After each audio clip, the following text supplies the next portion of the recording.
जय हिंद दोस्तों, स्वागत है आप सभी का एक नई वीडियो में। और इस वीडियो में हम बात करेंगे, अभी न्यू वैकेंसी आई है दिल्ली पुलिस की, जो लगभग 7,500 के आसपास की वैकेंसी है। तो उसी के बारे में हम लोग अभी इस वीडियो में बात करेंगे। और उससे पहले मैं आप लोगों से सॉरी बोलना चाहूँगा, क्योंकि बहुत सारे कमेंट आ रहे हैं, बहुत सारे मैसेज आ रहे हैं, बहुत सारे पर्सनल मैसेज टेलीग्राम पे आ रहे हैं कि भैया बिहार पुलिस के लिए प्रैक्टिस सेट को लेके आइए। तो मैंने उन लोगों को तो बोल दिया है कि मैं नहीं लेके आ पाऊँगा, क्योंकि मेरे पास टाइम नहीं है। मैं झूठ नहीं बोल सकता कि हाँ लेके आऊँगा, झूठ की दिलासा मैं दिलाता नहीं और झूठी बात मैं करता नहीं, आप लोगों को पता ही होगा। तो इसलिए मैं सॉरी बोल रहा हूँ आप लोगों से कि मैं तो नहीं लेके आ पाऊँगा। बाकी रहे कि आपको कोई कन्फ्यूज़न होता है किसी भी क्वेश्चन में, तो वो आप मुझसे टेलीग्राम पे पूछ सकते हैं, मैं वो डाउट आपका क्लियर कर दूँगा। ठीक है, तो चलिए बात करते हैं दिल्ली पुलिस की जो नई वैकेंसी आई उसके बारे में, कितनी वैकेंसी है और क्या क्या उसकी क्राइटेरिया, सारे डिटेल में हम लोग बात करेंगे।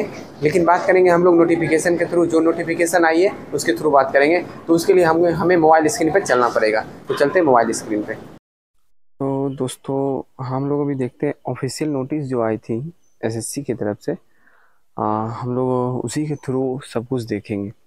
क्योंकि नोटिस जो है उससे पूरा जो भी होगा वो ऑथेंटिकेट होगा और वो सही होगा, इसलिए हम लोग मोबाइल स्क्रीन के थ्रू, नोटिस के थ्रू ही देखेंगे।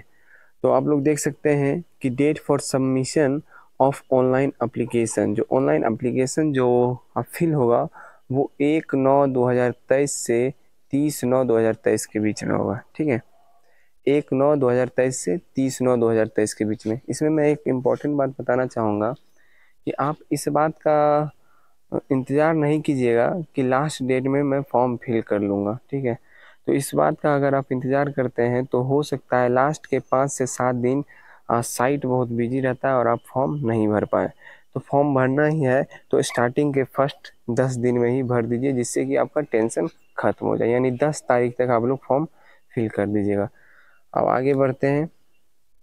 नेक्स्ट ये देख लीजिए, schedule of computer based examination, आपको दिख रहा होगा schedule of computer based examination, ये दिया हुआ है दिसंबर 2023।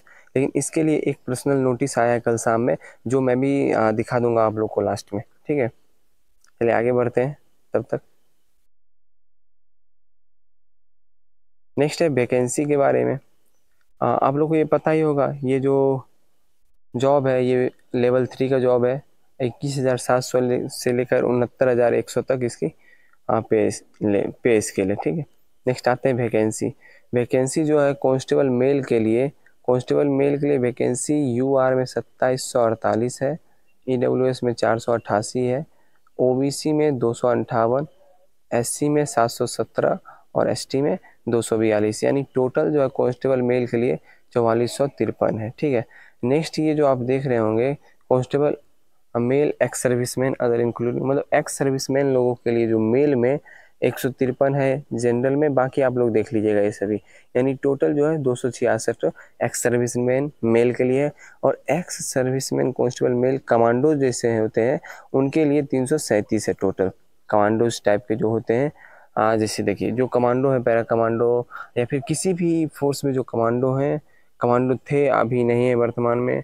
और फिर कोई कोर्स जैसे कमांडो का कोई कोर्स करवाते थे, जो इंटेलिजेंसी का कोर्स करवाते थे, तो उन लोगों के लिए 337 वैकेंसी है। नेक्स्ट आ जाइए कांस्टेबल फीमेल के लिए।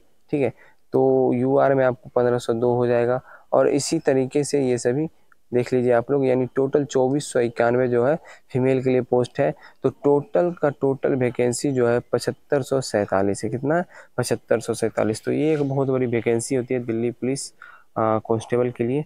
तो आप लोग फॉर्म को जल्द से जल्द फिल कर दीजिएगा। ठीक है, चलिए नेक्स्ट आगे देखते हैं हम लोग।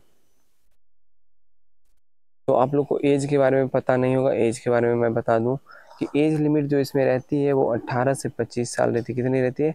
18 से 25 साल, जो काउंट किया जाए 1/7/2023 तक। 1/7/2023 तक आपका अगर 25 साल पूरा रहा है तो आप फॉर्म फिल कर सकते हैं। ठीक है, और जो अर्लियर यानी 2/7/1998 से पहले का डेट ऑफ बर्थ नहीं होना चाहिए। 2/7/1998 से पहले और 1/7/2005 के बाद का डेट ऑफ बर्थ नहीं होना चाहिए। ठीक है, और रिलैक्सेशन के बारे में आप लोग जानते ही होंगे, SC ST को 5 साल मिलता है, OBC को 3 साल और स्पोर्ट्समैन को 5 साल। इसी तरीके से आप लोगों को पता ही होगा, ये सभी आप लोग खुद ही देख लीजिएगा, ज़्यादा टाइम वेस्ट नहीं करना है इसमें।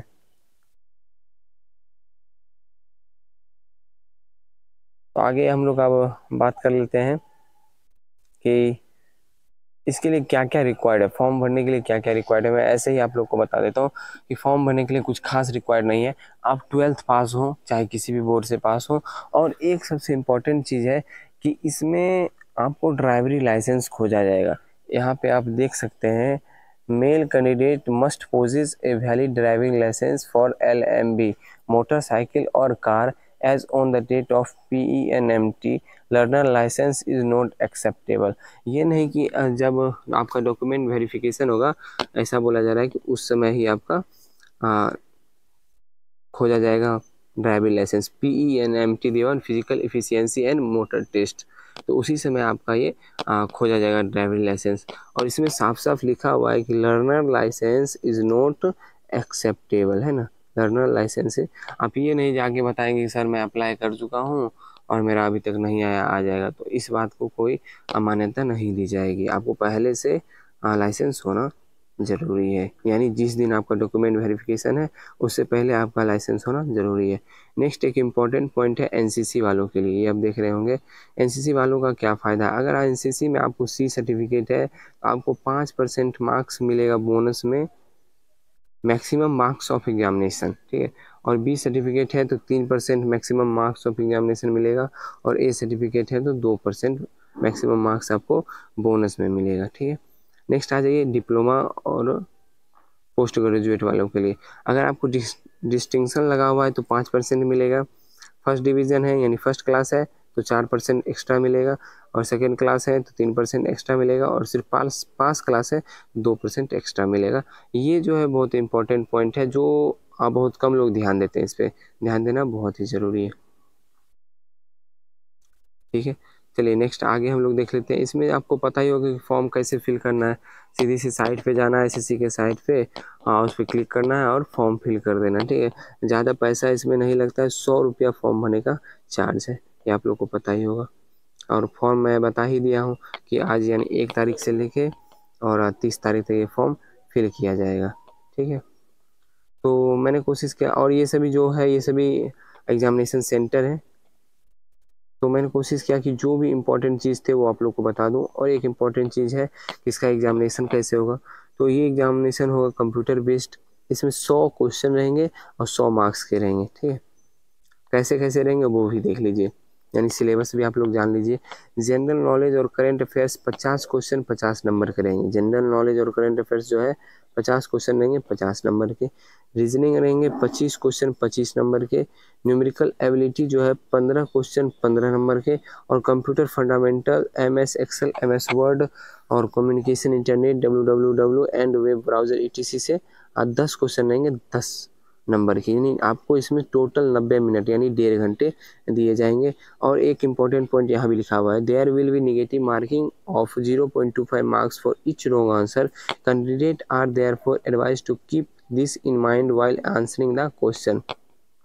मतलब दिया हुआ है कि अगर आप एक क्वेश्चन गलत करते हैं तो आपका जो क्वेश्चन गलत होगा उसका तो नंबर कटेगा ही, साथ में एक्स्ट्रा 0.25 नंबर भी कटेगा। यानी अगर आप 4 क्वेश्चन गलत कर देते हैं तो आपका जो सही आंसर होगा उसमें से 1 नंबर कट जाएगा, ठीक है। देखिए, और यहाँ पे ये बात लिखा हुआ है कि जो भी एग्जामिनेशन होगा वो इंग्लिश और हिंदी में ही सिर्फ होगा, ठीक है। तो इसमें यहाँ पे आपको दिया हुआ है उसका सिलेबस जनरल नॉलेज और करंट अफेयर्स का। तो आपको पता ही होगा कि जनरल नॉलेज और करंट अफेयर्स का कोई सिलेबस होता नहीं है, उसकी कोई अंत है नहीं, ठीक है। तो करंट अफेयर्स आप क्या कीजिएगा, तो अभी से 1 साल पहले का करंट अफेयर्स आप लोग कवर कर लीजिएगा, ठीक है। अभी से यानी आज फॉर्म भर रहे हैं ना, तो आज से ही 1 साल पहले से लेके और दिसंबर तक, यानी नवंबर 2023 तक का, ये दिसंबर 2023 तक का करंट अफेयर्स कवर कर लीजिएगा। और मैं बता दूंगा कि कैसे इसकी पढ़ाई करनी है, दूसरी वीडियो में मैं बताऊंगा डिटेल में।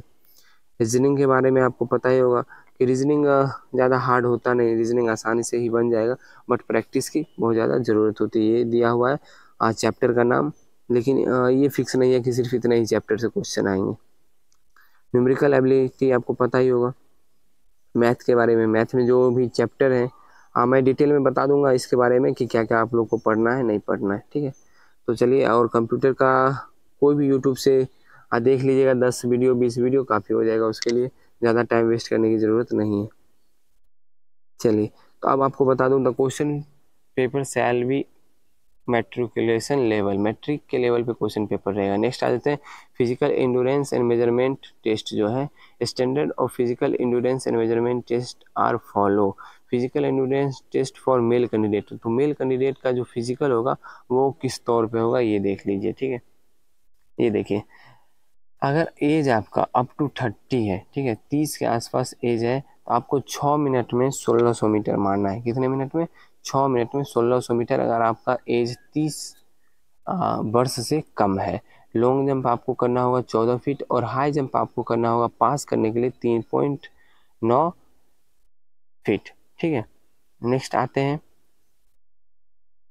30 से अगर 40 आपका एज है, 30 साल से 40 साल के बीच में आपका एज है, तो 7 मिनट में आपको 1600 मारना पड़ेगा, 13 फीट लॉन्ग जंप मारना पड़ेगा, और 3.6 जो है 3 फीट 6 इंच जो है ये आपको हाई जंप करना पड़ेगा।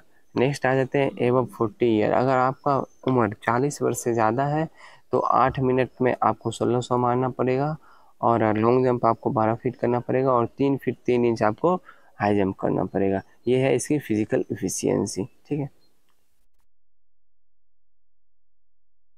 और ये भी देख लीजिए, physical measurement test will be taken only those candidate who qualify physical endurance test. जो फिजिकल इंड्योरेंस टेस्ट मतलब दौड़ जो पास करके आएगा, और हाई जंप और लॉन्ग जंप जो पास करके आएगा, उन्हीं का सिर्फ फिजिकल मेजरमेंट यानी हाइट चेस्ट लिया जाएगा। तो हाइट आपको पता होगा कि मिनिमम 170 सेंटीमीटर होना चाहिए, ठीक है। नेक्स्ट आ गया चेस्ट। चेस्ट आपका जो है वो होना चाहिए कितना? 81 सेंटीमीटर चेस्ट होना चाहिए, और 4 सेंटीमीटर आपको एक्सपेंशन करना होगा, यानी 81 से 85 होना चाहिए, ठीक है। नेक्स्ट आ जाइए, फीमेल कैंडिडेट के लिए क्या है फिजिकल इंड्योरेंस, यानी फिजिकल फीमेल कैंडिडेट का कैसा होगा। अगर आपका 30 साल से कम एज है, 30 साल तक एज है, तो 1600 मीटर आपको 8 मिनट में मारना होगा। फीमेल कैंडिडेट को 10 फीट लॉन्ग जंप करना पड़ेगा, और 3 फीट हाई जंप करना पड़ेगा। अगर आपका एज 30 से 40 साल के बीच में है, तो 9 मिनट में आपको 1600 मारना पड़ेगा, 9 फीट हाई जंप करना, लॉन्ग जंप करना पड़ेगा, और 2 फीट 9 इंच हाई जंप करना पड़ेगा। अगर 40 साल से ऊपर आपका एज है, तो 10 मिनट में आपको 1600 कवर करना पड़ेगा, लॉन्ग जंप 8 फीट करना पड़ेगा, और हाई जंप 2 फीट 6 इंच करना पड़ेगा, ठीक है। तो और मैं बता दूं कि आपका जो हाइट होना चाहिए, यहाँ लिखा हुआ है हाइट आपका 157 सेंटीमीटर होना चाहिए। अब आ जाते हैं मेडिकल पे। तो मेडिकल के बारे में मैं एक अलग से वीडियो बना दूंगा, अभी नहीं बनाऊंगा, क्योंकि अभी इस सब पे ध्यान देने में ज़्यादा फायदा नहीं है। हाँ, एक चीज़ का ध्यान रखिएगा, अगर आपको कोई मेन रूप से प्रॉब्लम है तो उसे अभी ही ख़त्म करवा लीजिएगा, अभी टाइम है आपके पास। हाँ, एक चीज़ ध्यान रखिए, अगर आपको कलर ब्लाइंडनेस है, कलर ब्लाइंडनेस आपको है, तो आप फॉर्म भरने की इच्छा है तो भर सकते हैं, लेकिन मेडिकल में आपको पक्का निकाल देगा, इसकी मैं गारंटी लेता हूँ। और कलर ब्लाइंडनेस है, बाकी कुछ है तो थोड़ा बहुत अगर होगा तो वो ठीक भी हो सकता है, लेकिन कलर ब्लाइंडनेस ठीक होने वाली बीमारी है भी नहीं, तो जिसकी वजह से आपको निकाल ही देगा। तो आप फॉर्म ना ही भरें तो बेटर होगा, लेकिन आपको एग्ज़ाम देने का मन है तो आप फॉर्म फिल कर सकते हैं, ठीक है। तो यहीं तक था सारा इसका मैटर। बट मैं अभी एग्ज़ाम के बारे में आप लोग को बोला था कि एग्ज़ाम के बारे में मैं बता दूंगा। वैसे एक चीज़ देख लीजिए, ये सभी जो डॉक्यूमेंट है ये सभी फॉर्म भरने वक्त आपको लगेंगे, तो इसे आप लोग अपने साथ ही रखिएगा। स्क्रीनशॉट लेना चाहते हैं तो ले सकते हैं। आपको मैंने बोला था कि एग्ज़ाम के बारे में बताऊंगा, क्योंकि वो जो स्टार्टिंग में दिया हुआ एग्ज़ाम का डेट और उससे रिलेटेड एक नोटिस आया एसएससी की तरफ से कल रात में, तो मैं सोच रहा हूँ कि आप लोग को बता दूँ, जिससे आप लोग का डाउट क्लियर रहेगा, ठीक है। तो दोस्तों, जैसे कि मैं बोला था कि आप लोग को एक नोटिस दिखाता हूँ, तो ये नोटिस कल रात में आई है, तो मैं दिखा दूँ कि आपने जो अभी देखा होगा ऑफिशियल नोटिस जो थी, और उसमें दिया हुआ था दिसंबर 2023 में एग्ज़ाम होगा, लेकिन पहले जो आई हुई थी एसएससी का एग्ज़ाम का कैलेंडर, तो उसमें दिया हुआ था कि नवंबर से लेकर दिसंबर तक होगा एग्ज़ाम दिल्ली पुलिस का। तो उसी को संशोधित करते हुए फिर से एक नोटिस जारी किया गया कल रात में, और जिसमें लिखा हुआ है आपके सामने, मैं पढ़ लीजिए। The schedule of the computer-based examination mentioned on first page of notice may be read as 14/11/2023 to 5/12/2023। मतलब बोला जा रहा है कि जो नोटिस के फर्स्ट पेज में दिया हुआ एग्जामिनेशन के बारे में उसे ऐसे पढ़ना चाहिए। दिसंबर 2023 लिखा हुआ है, लेकिन उसे कैसे पढ़ना है? उसे पढ़ना है कि वो एग्ज़ाम जो होगा 14 नवंबर 2023 से लेके 5 दिसंबर 2023 के बीच में। तो इस बात का ध्यान रखिएगा, आप लोग दिसंबर के इंतजार में नहीं रहिएगा। एग्ज़ाम जो है ये 14 नवंबर से स्टार्ट हो जाएगी, इसलिए मैंने सोचा कि आप लोग को कन्फर्म कर दूँ। ठीक है, तो आशा करता हूँ कि जितनी भी डाउट होगी आपकी मैंने क्लियर कर दिया है, और जो भी डाउट आपका बचा हुआ है वो आप ज़रूर मुझसे कमेंट में पूछिएगा, मैं ज़रूर डाउट आपका क्लियर करूँगा। और सिलेबस के बारे में मैं नेक्स्ट वीडियो बहुत जल्दी लेके आऊँगा, और कैसे पढ़ाई करनी है उसके बारे में मैं बताऊँगा। हो सकता है तो मैं कोशिश करूँगा दिल्ली पुलिस का सेट अभी अपने चैनल पे चलाने का, दिल्ली पुलिस का। और बहुत अभी मैं ज़्यादा तौर पे फ्री नहीं हूँ, इसलिए बहुत कम वीडियो आ पा रही है। ठीक है, तो हम लोग मिलते हैं नेक्स्ट वीडियो में। जय हिंद।